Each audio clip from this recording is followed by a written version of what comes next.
A loud siren echoed in a busy district. One of the riders was Ian, and Ken, his best friend, was with him.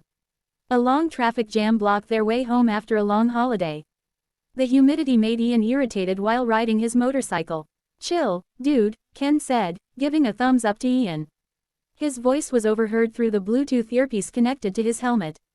It was a huge relief when they reached the shopping mall.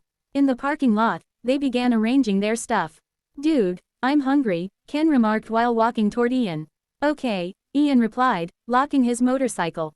They walked toward the entrance of the shopping mall, where a pleasant-looking lady guard welcomed them. As they strolled, they spotted a restaurant and decided to dine in. After their meal, they left the premises. Their feet led them to an accessories shop. "Dude, she's gorgeous," Ken said, staring at a lady walking toward them. A tan, skinny, and gorgeous lady had captivated Ken's attention. "Last woman standing on Earth." Ian mocked him, laughing. "You're fucking rude," Ken protested against his best friend, still staring at the lady in admiration. Her simple charm took his breath away. It was his lucky day. Meanwhile, Ian was already at the counter paying. Ken, still wandering around, couldn't decide what to buy. Then he saw Ian standing outside, waiting for him. He walked out empty-handed. Leaving the premises together, they joined the crowd. In the middle of the establishment, there was a car display. Out of curiosity, Ian walked closer to take a look. A model car was placed above a platform, with reclining doors on both the front and passenger seats, attracting more shoppers to gather around it. Suddenly, Ian saw the same lady Ken had been longing for. "I saw your angel, baby. Coming, bro," he teased him. A tap on his shoulder made Ken blush. Ian noticed his gestures, which spoke volumes about his awkward behavior. "What happened to you?" Ian asked, expecting further conversation. Silence wrapped around them as a loudspeaker played pop music synchronized with the theme of the car show.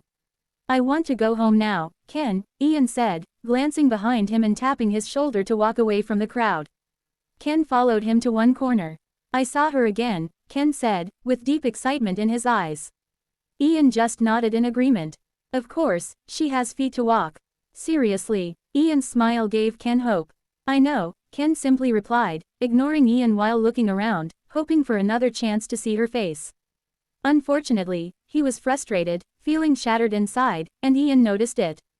"You can meet her again one day, bro," Ian said, shrugging his shoulders.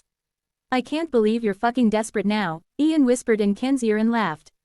Ian was the opposite of Ken.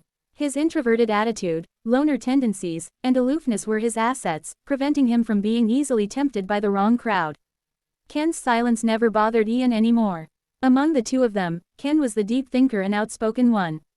Ian checked his watch and decided to go home ahead of Ken. He walked out of the crowd, leading him to the parking lot. A few minutes later, he was already on the expressway, heading back home. He stopped at some traffic lights. Traffic jams had always been his worst nightmare. As he almost reached home, he came across a pizza parlor and drove through a small alley leading to the drive-through area. He waited, and a few minutes later, he was back on the street, driving home.